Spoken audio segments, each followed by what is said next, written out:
Subject. এই সাবজেক্টে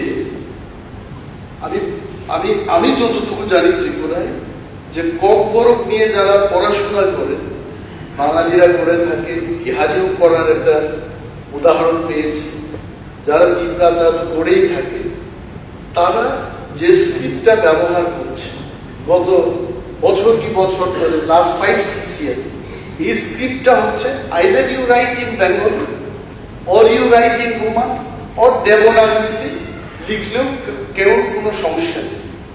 হঠাৎ করে দেখা গেল যে উচ্চ মাধ্যমিকের যে পরীক্ষাটার দিনে ইনভিজিলেটর বা ভেনিউ সুপারভাইজার সেখানে গিয়ে বলেছে যে বাংলা হরফ ছাড়া দেবনাগরী বা ইংরেজিতে বা রোমান হরফে যারা লিখবে তাদের কিন্তু পরীক্ষার খাতা দেখা হবে না।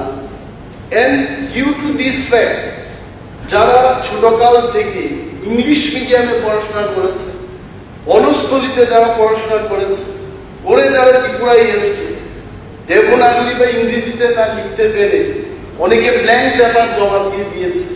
তো এখন সেই ছাত্রছাত্রীদের জন্য কি হবে? মাননীয় মুখ্যমন্ত্রীর কাছে আমি অনুরোধটা রেখে যাব, 28 তারিখ উনি জবাব দেবেন, কিন্তু এই ছাত্রছাত্রীদের জন্য যেন পুনরায় পরীক্ষার ব্যবস্থা হয়, তাদের যে চয়েসটা, যে স্ক্রিপ্টটা, সেই স্ক্রিপ্টে যেন হয় তার ব্যবস্থাটুকু।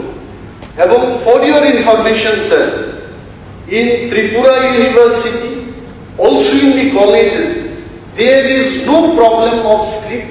যারা বাংলায় লিখছেন আর লিখছে, রোমানে যারা লিখছে, so they have no problem.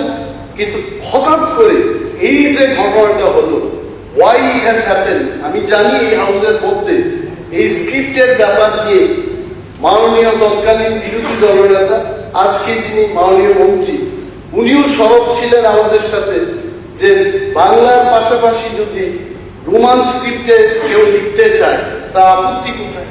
মাননীয় সদস্য গোপাল বাবু আছেন, বিরোধী ছিনা আছেন, অনেকেই ছিলেন সেই সময়টাতে। এবং হঠাৎ করে এই ঘটনায় অনেক ছাত্রছাত্রীর ভবিষ্যৎ নষ্ট হয়ে যাবে।